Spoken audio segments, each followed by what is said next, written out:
Good morning to all. I am Deepak Kapoor from PG Department of Commerce and Business Management. हमारा आज का topic है departmental accounting. ये chapter BCom first year financial accounting का है। Exam point of view से इसमें हर बार question आता है, सो आज हम इसके बारे में डिटेल में डिस्कशन करेंगे। सबसे पहले हमें पता होना चाहिए कि what is department. When a business sells different types of goods or carries out several activities under one roof, it is generally split up into number of departments. This is generally done to have a smooth and efficient running of business. A department is generally a physical part of the rest of business. It is not separated geographically from the other departments, though treated as separate profit center. जब एक business जिसको हम कहते हैं कि एक ही roof के under different types of goods और सर्विसेज की सेल परचेज़ कर रहा है तो उसको हम डिपार्टमेंट कह देते हैं। जैसे हम कई बार देखते हैं कि बिज़नेस में कोई सेल डिपार्टमेंट होता है, परचेज़ डिपार्टमेंट होता है, मार्केटिंग डिपार्टमेंट होता है। So different types of activities जो हैं एक ऑर्गेनाइजेशन में की जाती है, जो एक ही रूफ के अंडर की जाती है, तो उसको हम डिपार्टमेंट बोल देते हैं। तो ये एक देखो ऐसे एक डिपार्टमेंट बने हुए हैं, आपके सामने शो हो रही होगी पिक्चर्स। डिफरेंट डिपार्टमेंट्स बने हुए हैं जहाँ पे लोग काम कर रहे हैं। ऑब्जेक्टिव क्या है जी डिपार्टमेंटल अकाउंटिंग का? सबसे पहले to have a comparison of result of particular department with previous year and also with the other department of the same concern. हम पिछले साल से इस साल का कंपैरिजन कर सकते हैं और दूसरे डिपार्टमेंट के साथ भी कंपैरिजन कर सकते हैं सेम कंसर्न का। To help the proprietor in formulating policy to expand the business on proper lines so as to optimise the profit of the concern. हम बिजनेस के रिलेटेड पॉलिसीज़ फ्रेम कर सकते हैं कि बिजनेस को एक्सपेंड कैसे करें और हमारा प्रॉफिट कितना हो रहा है। To allow departmental manager commission on the basis of profit of their department. अगर हमें हर डिपार्टमेंट का प्रॉफिट पता होगा तो हम आराम से अपने मैनेजर्स की कमीशन निकाल सकेंगे।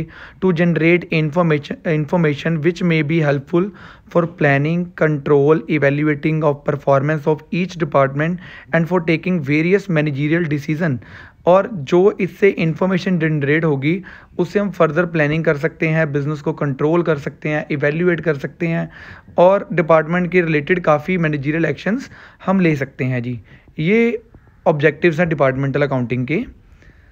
इसके बाद हमारा टॉपिक आता है एडवांटेजेस। अब डिपार्टमेंटल अकाउंटिंग के बेनिफिट्स क्या हैं? सबसे पहला, The trading result of each department may help to evaluate the performance of each department. हमें उनके ट्रेडिंग रिजल्ट से परफॉर्मेंस के बारे में पता लग जाता है कि कौन सा डिपार्टमेंट अच्छा वर्क कर रहा है और कौन सा डिपार्टमेंट अच्छा वर्क नहीं कर रहा। The profitability of each department may help the management for taking decision whether to drop a department और एड ए न्यू वन। हमें प्रॉफिटेबिलिटी से क्या पता लगेगा कि क्या हमें वो डिपार्टमेंट छोड़ देना चाहिए या कोई और नया ऐड ऑन करना चाहिए। सो प्रॉफिटेबिलिटी हमें बताती है जी। The growth potential of a department can be evaluated by having comparison with other department. हमें ग्रोथ के बारे में भी पता लग जाता है कि कौन सा डिपार्टमेंट ग्रोइंग है, कौन सा डिपार्टमेंट हमें बेनिफिट नहीं दे रहा। तो हमें ग्रोथ पोटेंशियल के बारे में पता लगता है कौन सा आगे और बढ़िया चल सकता है, किस डिपार्टमेंट के लिए हमारे पास क्या अपॉर्चुनिटी है। तो ये हमें एक तरह से डिपार्टमेंटल अकाउंटिंग से ही पता लगता है। आप कई बार कोई बड़े स्टोर में जाओ तो आप देखते हो वहाँ पे काफ़ी एक्टिविटीज़ एक ही रूफ के अंडर होती है। जैसे बिग बाज़ार जाते हैं, ईजी डे जाते हैं, तो वहाँ पे सेवरल एक्टिविटीज़ की जाती हैं, कई तरह का काम किया जाता है, कई तरह का सामान पड़ा होता है। तो वो एक तरह से डिपार्टमेंटल एक्टिविटीज़ का ही पार्ट है। The user of accounting information can be provided more detailed information like the shareholders, investors, creditors. So main users कौन होते हैं accounting information के? शेयर हो सकते हैं क्योंकि उन्होंने पैसा लगाया हुआ है, इन्वेस्टर्स जो पैसा लगाना चाहते हैं, जो एंड क्रेडिटर्स जिनसे हम जो हमारे सप्लायर हैं, जिनसे हम रॉ मटेरियल लेते हैं, तो उनको भी हमारी बिज़नेस के बारे में सही इन्फॉर्मेशन पहुंच जाती है। ये भी एक बेनिफिट है जी इसका।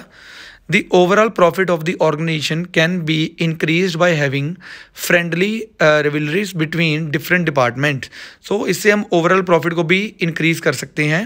The department managers and staff can be suitable rewarded on the basis of departmental result. Department के रिजल्ट्स के साथ क्या होगा जी, जो डिपार्टमेंट के मैनेजर्स होंगे या स्टाफ होंगे उनको भी रिवॉर्ड मिलता है, बोनस मिलता है, तो ये एक अच्छा हम कहेंगे जी काम है. The information provided by departmental accounting may be helpful to the management for future intelligent planning and control. So future के लिए प्लानिंग, जैसे हमने पीछे भी पढ़ा ऑब्जेक्टिव में भी, तो इससे जो इन्फॉर्मेशन आएगी हम फर्दर प्लानिंग और कंट्रोल के बारे में भी चल सकते हैं. अब डिपार्टमेंटल एक्सपेंसेस जो होते हैं वो दो तरह के होते हैं जी. एक होते हैं डायरेक्ट एक्सपेंसेस और other one is indirect expenses. Direct कौन से होते हैं जी, रिलेटेड टू पर्टिकुलर डिपार्टमेंट. जैसे मैं कह दूं जी डिपार्टमेंट ए के पास 2 एम्प्लॉयज़ हैं, डिपार्टमेंट बी के पास 4 एम्प्लॉयज़ हैं, डिपार्टमेंट सी के पास 6 एम्प्लॉयज़ हैं, तो उनको जो वेजेस दे रहे हैं वो हम आराम से कर सकते हैं सेग्रीगेट. मान लो 10,000 रुपये हम पे कर रहे हैं जी अपने वर्कर को पर मंथ, तो जिसके पास 2 वर्कर हैं ए के पास तो उसका 20,000 खर्चा हो जाएगा, बी का 40 हो जाएगा, सी का 60 हो जाएगा. तो हम आराम से इसको, ये डायरेक्ट एक्सपेंसेस है जो एक पर्टिकुलर डिपार्टमेंट के रिलेटेड होता है. और मटेरियल जो है, इसका मटेरियल ए का कितने का आया, बी का कितने का आया, सी का कितने का आया, ये एक डायरेक्ट एक्सपेंसेस है. Indirect expenses related to more than one department. कई बार कुछ एक्सपेंसेस ऐसे होते हैं जो इकट्ठे होते हैं, उनको हमने सेग्रीगेट करना पड़ता है. जैसे मैं बात बोलूँ जी, रेंट है, रेंट तो पूरे बिजनेस का ही होता है, तो उसको हम इनडायरेक्ट एक्सपेंसेस कह सकते हैं, क्योंकि इसको आपको बांटना पड़ेगा बाद में कि किस डिपार्टमेंट के पास कितना एरिया, उसके अकॉर्डिंग आपको उसको रेंट बांटना पड़ेगा. और सैलरीज आप जो दे रहे हो अपने हायर लेवल एम्प्लॉयज़ को, तो वो सैलरीज भी इकट्ठी होती हैं, तो उनको भी आपको कितना उसने टाइम डिवोट किया उसके अकॉर्डिंग देना पड़ेगा. या कई और खर्चे होते हैं जैसे लाइटिंग हो गया, या कई और खर्चे हैं जिसको हम, इलेक्ट्रिसिटी है जिसको हम आराम से नहीं बांट सकते, फिर साइंटिफिक तरीके से सोच के कि किसके पास कितना यूज़ हो रही है मटीरियल, उसके अकॉर्डिंग हम इसको डिस्ट्रीब्यूट करते हैं. अब एलोकेशन, जैसे मैं अभी बात कर रहा था इंडायरेक्ट की, तो एलोकेशन कैसे करनी है. There are certain expenses which can be specially incurred for a particular department. जो एक पर्टिकुलर डिपार्टमेंट के रिलेटेड होते हैं तो वो उसी डिपार्टमेंट में आ जाएंगे.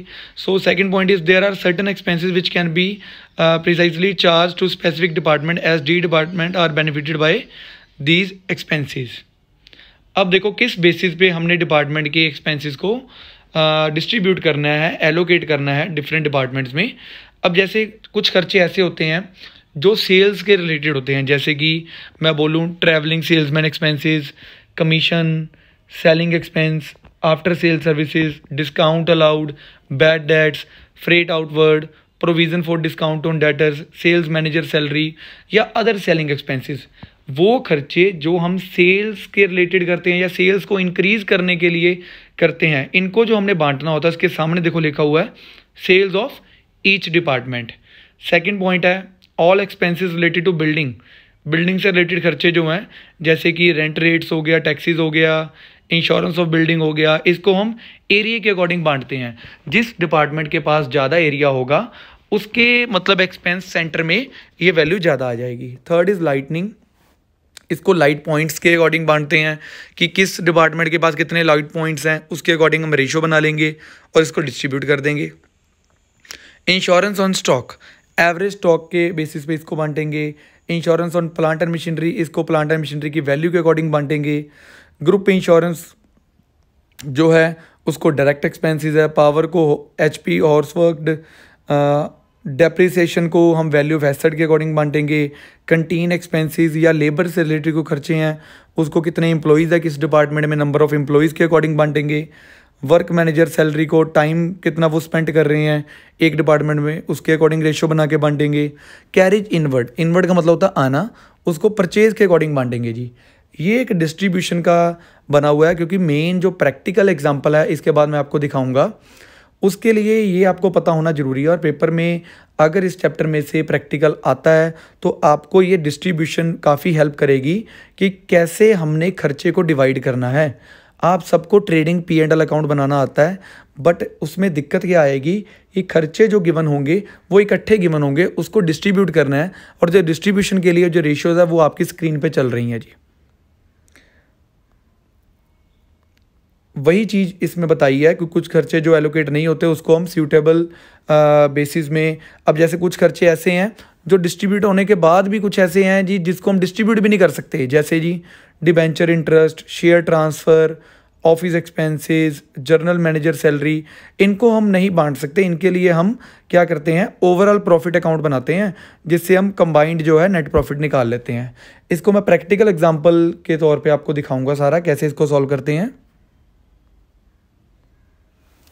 इंटर डिपार्टमेंटल ट्रांसफ़र, कई बार क्या होता है एक डिपार्टमेंट दूसरे डिपार्टमेंट को कोई गुड्स जो है वो ट्रांसफ़र कर देता है, तो उससे क्या होता है जो डिपार्टमेंट ट्रांसफ़र कर रहा है गुड्स या सर्विसेज को, तो उसके लिए वो एक तरह से सेल है और जिसको मिल रही है उसके लिए वो परचेज़ है।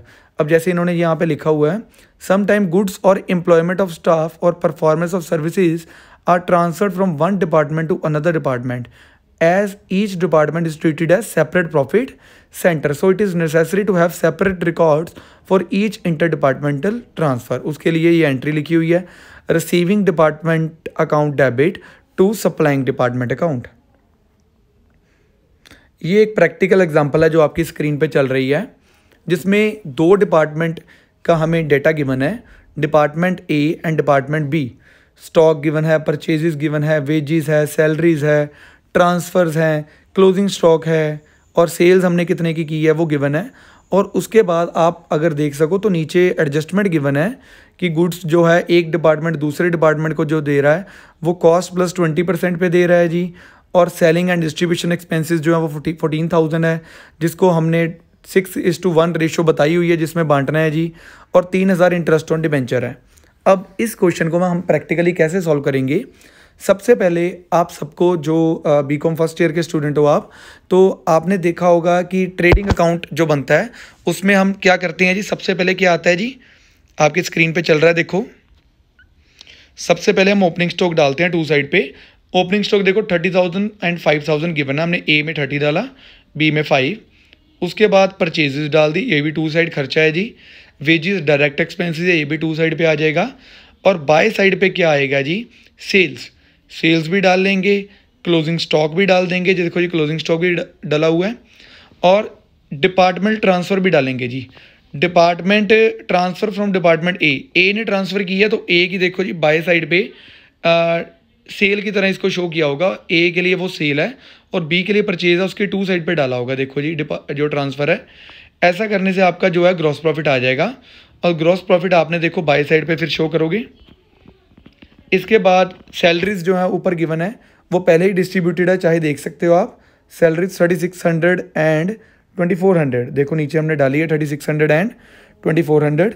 एडमिनिस्ट्रेशन एक्सपेंसेस जो है एडजस्टमेंट में गिवन थी, ये देखो जी 14,000 इसको 6:1 रेशो में बांटना है, मतलब ए का आएगा 6/7, मतलब कितना आ जाएगा 12,000, और बी का आ जाएगा 2,000। ऐसा करके हमारा क्या निकलेगा जी, नेट प्रॉफिट आ जाएगा जी 24,400 आया जी ए का, और बी का आया 1,600 रुपये। तो एक इंटरेस्ट ऑन डिबेंचर था, उसको हम बांट नहीं सकते, मैंने आपको पहले भी बताया जी। तो उसके लिए हम क्या करेंगे, पहले दोनों प्रॉफिट को ऐड कर लो, 24,400 और 1,600 टोटल मिला के हो गए 26,000। देखो जी जर्नल P&L अकाउंट बना दिया कंबाइंड। बाय साइड पे देखो 24,400 एंड 1,600 ऐड करके 26,000 लिख लिया जी। इसके अलावा अब टू साइड पे क्या क्या आएगा, एक तो इंटरेस्ट ऑन डिबेंचर आ जाएगा 3,000 का, अभी हमने ऊपर पढ़ा था, और दूसरी चीज़ क्या आई है जी, अनरियलाइज प्रॉफिट। देखो जी डिपार्टमेंट ए ने बी को ट्रांसफ़र किया था, हमने ऊपर पढ़ा है जी, यहाँ पे देखो आप इंटर डिपार्टमेंटल ट्रांसफ़र जो है 50,000 का, ए ने बी को ट्रांसफ़र की थी, 50,000 की गुड्स ट्रांसफ़र की थी, उसमें से 12,000 अभी क्लोजिंग स्टॉक देखो बी का पड़ा है, तो इसका मतलब 12,000 में प्रॉफिट ऐड है। ऊपर बताया था ना क्वेश्चन में कि कॉस्ट प्लस 20% है, तो इसका 20/120 कर लोगे तो 2,000 आ जाएगा। तो वो अभी अनरियलाइज प्रॉफिट है जो अभी हमने नहीं कमाया, तो ये भी टू साइड पे आ जाएगा। तो लास्ट में हमारा क्या निकलेगा, to net profit transferred and carry to balance sheet 21,000।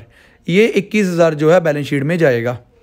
ये एक एग्जांपल थी जो हम इसमें यूज़ करते हैं डिपार्टमेंटल अकाउंटिंग में। तो होप आप सबको क्लियर हो गया होगा कि डिपार्टमेंटल अकाउंटिंग क्यों किया जाता है। इससे देखो हमें पता लग गया कि इस डिपार्टमेंट का प्रॉफिट कितना है, 24,401 से हो रहा है, 1,620 से हो रहा है, तो आप देख सकते हो उसकी सेल कितनी थी, उसके अकॉर्डिंग आप चेक कर सकते हो कि इसकी रेशो क्या निकली जी। होप आप सबको क्लियर हो गया होगा टॉपिक जी। थैंक यू सो मच जी, थैंक यू।